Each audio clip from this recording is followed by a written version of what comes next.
क्या आपको लगता है कि जो कंपनी आज टॉप पर बैठी है वो हमेशा वही जमी रहेगी?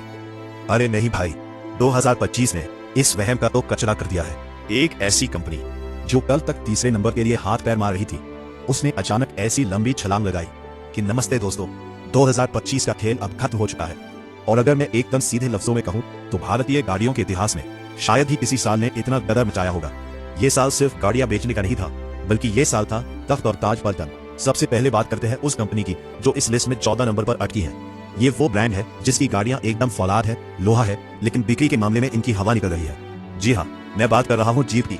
जीप का सीन 2025 में कहा हुआ है, लेकिन अगर हम इसकी तुलना 2024 से करें तो तब इन्होंने 4,580 गाड़ियां बेची थी, यानी सीधे तौर पर लगभग 27% का घाटा। अब सवाल यह है कि जीप जैसी दमदार कंपनी के साथ ऐसा लोचा क्यों हुआ? देखिए, जीप की गाड़ियां जैसे कि जीप, मैं खुद गाड़ियों का दीवाना हूँ, और जब आप जीप को सड़क पर उतारते हैं तो उसका जो वजन और मजबूती महसूस होती है उसका कोई तोड़ नहीं। लेकिन 2025 का भारतीय ग्राहक अब सिर्फ मजबूती नहीं देख रहा, उसे कीमत और सुविधाओं का सही मेल चाहिए। के लिए 2025 एक राहत वाला साल रहा। जहां बाकी कई छोटी कंपनियां हाथ पैर मार रही थीं, सिट्रोयन ने 7,898 गाड़ियां बेच डाली। पिछले साल यानी 2024 में ये आंकड़ा 6,743 था। इसका मतलब है कि इन्होंने लगभग 19% की बढ़त हासिल की है। सिट्रोयन ने एक बहुत ही सरल फंडा अपनाया, सस्ता और टिकाऊ बनो। उनकी गाड़ियां जैसे कि C3 और बसॉल्ट उन लोगों को पसंद आ रही हैं जो एक अलग तरह का लुक और बेहतरीन आराम चाहते हैं, लेकिन उनकी जेब पर ज्यादा जोर ना पड़े। लेकिन इस साल निसान ने कुल 22,604 गाड़ियां बेची, जबकि 2024 में यह आंकड़ा 26,159 था। करीब 14% की गिरावट। आखिर निसान से गलती कहां हुई? सीधा सा जवाब है नयापन। भारतीय ग्राहक को हर 6 महीने में कुछ नया मसाला चाहिए। निसान की दिक्कत ये रही कि उनके पास दिखाने के लिए शोरूम में ज्यादा गाड़ियां ही नहीं थी। सिर्फ 1 या 2 गाड़ियों के भरोसे आप इतना बड़ा बाजार नहीं जीत सकते। मैग्नाइट एक अच्छी कार है, लेकिन अब वो पुरानी हो चुकी है। मुकाबले में टाटा पंच और किया ने कहा कि अपनी दुकान में नया माल यानी नई गाड़ियां लानी ही होंगी, नहीं तो धीरे धीरे लोग भूलने लगेंगे कि निसान नाम की कोई कंपनी भी थी। और यही डर 11वें नंबर पर बैठी कंपनी को भी सता रहा होगा। रेनो और निसान भाई भाई की तरह यहाँ भी 6% की गिरावट है। रेनो की ट्राइबर और काइगर ने बहुत अच्छा काम किया था, लेकिन अब उनकी चमक फीकी पड़ रही है। अब अपनी कुर्सी की पेटी बांध लीजिए, क्योंकि 10वें नंबर पर एक ऐसा नाम है जिसे सुनकर आपको यकीन नहीं आएगा। इस साल इन्होंने सिर्फ 39,137 गाड़ियां बेची। क्या आप जानते हैं 2024 में यह आंकड़ा क्या था? 39,480। जी हाँ, सीधे 50% का घाटा। आधी बिक्री गायब हो गई। यह भारतीय ऑटोमोबाइल इतिहास की सबसे बड़ी गिरावटों में से एक है। आखिर इसके कई कारण हैं। पहला, कोई नई कार नहीं। फॉक्सवैगन अपनी टाइगन और वर्टस के भरोसे बैठी रही, जबकि बाजार आगे निकल गया। दूसरा, उनकी गाड़ियों के अंदर का इंटीरियर। आज के जमाने में जहां महिंद्रा और टाटा अपनी गाड़ियों में सुधार कर रहे हैं, भारतीय ग्राहक अब समझदार हो गया है। उसे पता है कि कार खरीदना आसान है, लेकिन उसे पालना मुश्किल। फॉक्सवैगन की सर्विस और पार्ट्स का खर्च आम आदमी की जेब पर भारी पड़ता है। ये 50% की गिरावट एक चेतावनी है कि चाहे आप कितने भी बड़े दिग्गज हों, आपकी पुरानी इज्जत खो रही है। मैं बात कर रहा हूँ होंडा की। होंडा जो कभी भारतीय परिवारों की पहली पसंद हुआ करती थी, 2025 में 61,885 गाड़ियों तक सिमट गई। पिछले साल ये आंकड़ा लगभग 69,000 था। होंडा सिटी जो कभी राजा थी, अब एसयूवी की आंधी में कहीं खो गई है। होंडा ने अपनी एसयूवी एलिवेट के साथ वापसी की कोशिश की, लेकिन वह कोशिश शायद उतनी दमदार नहीं थी जितनी होनी चाहिए थी। अब माहौल को थोड़ा बदलते हैं। बहुत 8वें नंबर पर एक ऐसी कंपनी है जिसने बाजार की नब्ज को सही पकड़ा है। MG motor. MG ने 2025 में कमाल कर दिया। जहां बाकी कंपनियां रो रही थीं, MG ने 70,555 गाड़ियां बेच डाली। पिछले साल ये आंकड़ा सिर्फ 52,532 था।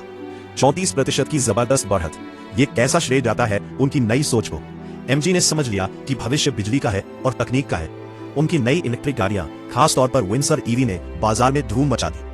उन्होंने JSW के साथ मिलकर जो नया अध्याय शुरू किया वो भी बहुत असरदार रहा।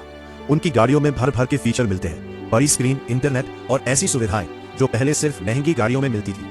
MG ने भारतीय ग्राहक की उस नस को पकड़ लिया है जिसे गैजेट पसंद है। कार अब सिर्फ एक मशीन नहीं, एक चलता फिरता। शुरू में मैंने कहा था कि स्कोडा ने होंडा और MG को पछाड़ दिया है रैंकिंग में। हालांकि बिक्री के आंकड़ों में स्कोडा 72,565 गाड़ियों के साथ 7वें नंबर पर है, जो MG से थोड़ा ही ऊपर है और होंडा से काफी आगे। स्कोडा के लिए भी ये उनकी बिक्री में 8% की गिरावट जरूर आई है, क्योंकि पिछले साल उन्होंने 49,000 गाड़ियां बेची थी। लेकिन फॉक्सवैगन के मुकाबले जिनका हाथ बुरा था, स्कोडा ने खुद को काफी हद तक संभाले रखा। इसकी वजह रही उनकी कुशाक और स्लाविया का टॉप 6। यहाँ हर एक पायदान के लिए पसीना एक किया जाता है। 6ठे नंबर पर है किया ने भारतीय बाजार में आकर जो जादू चलाया है वह 2025 में भी बरकरार रहा। इस साल उन्होंने 280,268 गाड़ियां बेची। पिछले साल के मुकाबले में यह आंकड़ा 23,280,000 था। 18% की शानदार बढ़त। किया की सफलता का राज है सुंदरता और विकल्प। आप किया की कोई भी कार देख लीजिए, सोनेट हो या सेल्टोस, वे दिखने में इतनी ढांसू होती है कि आदमी एक बार मुड़कर जरूर देखता है। और फिर उनके पास हर तरह के इंजन और गियर बॉक्स जो चाहिए वो मिलेगा। कि आने ग्राहक को कभी ना नहीं कहा। उनकी नई गाड़ियों ने और फेसलिफ्ट मॉडल ने बाजार में ताजगी बनाए रखी। अब बात करते हैं 5वें नंबर की। यहाँ बैठा है एक ऐसा जापानी पहलवान जो चुपचाप अपना काम करता है, टोयोटा। टोयोटा के लिए 2025 एक ऐतिहासिक साल रहा। 3.5 लाख से ज्यादा गाड़ियां, जी हाँ, 3,51,582 गाड़ियां भी की इस साल। पिछले साल ये आंकड़ा 2,18,000 था, लगभग 36% की बढ़त। ये बढ़त इस लिस्ट में सबसे ज्यादा है। टोयोटा के लोग अब डीजल से दूर हट रहे हैं और हाइब्रिड की तरफ जा रहे हैं, क्योंकि ये पेट्रोल का मजा और डीजल जैसा माइलेज देता है। साथ ही मारुति के साथ उनकी साझेदारी ने कमाल कर दिया। मारुति की गाड़ियों को टोयोटा का बैच लगाकर बेचने की राह टोयोटा ने दिखा दिया कि अगर प्रोडक्ट में दम हो और सर्विस पर भरोसा तो ग्राहक कीमत नहीं देखता। अब दिल थाम लीजिए, क्योंकि अब हम टॉप 4 में घुस रहे हैं और यहाँ एक बहुत बड़ा उलटफेर हुआ है। चौथे नंबर पर है वो कंपनी, क्या उनकी गाड़ियां खराब हो गईं? बिल्कुल नहीं। क्रेटा आज भी अपनी श्रेणी में किंग है, लेकिन दिक्कत ये हुई कि हुंडई ने अपनी ऐसा यूवी रेंज को तो मजबूत किया, लेकिन बाकी जगह वे पिछड़ गए। और सबसे बड़ी बात, उनके विरोधी दशकों तक नंबर 2 रहने के बाद नंबर 4 पर आना उनके अहंकार को चोट पहुंचाने जैसा है। अब देखना होगा कि हुंडई अपनी खोई हुई जगह वापस पाने के लिए क्या करती है। तीसरे नंबर पर है भारत का अपना शेयर टाटा मोटर्स। टाटा ने 2025 में 5,78,1272 गाड़ियां बेची। पिछले साल के मुकाबले 7.5% की बढ़त। टाटा की कहानी सुरक्षा और इलेक्ट्रिक पर टिकी है। पंच और नेक्सॉन ने घर घर में अपनी जगह बना ली है। टाटा की नई कूपे SUV कर्व ने भी आते ही धमाल मचा। टाटा ने देश को दिखाया कि भारतीय लोहा कितना मजबूत होता है। लेकिन टाटा के साथ एक ही समस्या है जो उन्हें नंबर 1 या 2 बनने से रोक रही है, और वो है उनकी डीलरशिप और सर्विस का अनुभव। गाड़ियां बेहतरीन है, लेकिन कई बार शोरूम का अनुभव तो शायद आज वे दूसरे नंबर पर होते। और अब वो पल जिसका आप सबको इंतजार था, 2025 का असली सिकंदर, वो कंपनी जिसने सबको पीछे छोड़ दिया और भारत की दूसरी सबसे ज्यादा कार बेचने वाली कंपनी बन गई। दूसरे नंबर पर है महिंद्रा। महिंद्रा ने टाटा को भी पीछे छोड़ा और हुंडई को भी। ये कैसे संभव हुआ? इसका जवाब है SUV का नशा। महिंद्रा ने समझ लिया कि भारतीय आदमी को अब छोटी कार नहीं चाहिए, उसे चाहिए बड़ी, ऊंची और दमदार SUV। उनका थार रॉक्स, जो 5 दरवाजों वाली थार है, उसने तो आते ही बुकिंग के सारे रिकॉर्ड तोड़ दिए। महिंद्रा के पास आज के समय में हर बचत के लिए एक दमदार SUV है। और सबसे खास बात उनके इंजन। महिंद्रा के डीजल और पेट्रोल इंजन की ताकत। महिंद्रा का नंबर 2 पर आना ये बताता है कि भारतीय कंपनी अब किसी से कम नहीं है, बल्कि दुनिया की बेहतरीन कंपनियों से बेहतर है। और अंत में नंबर 1 वो राजा जिसका सिंहासन कोई नहीं हिला पाया, मारुति सुजुकी।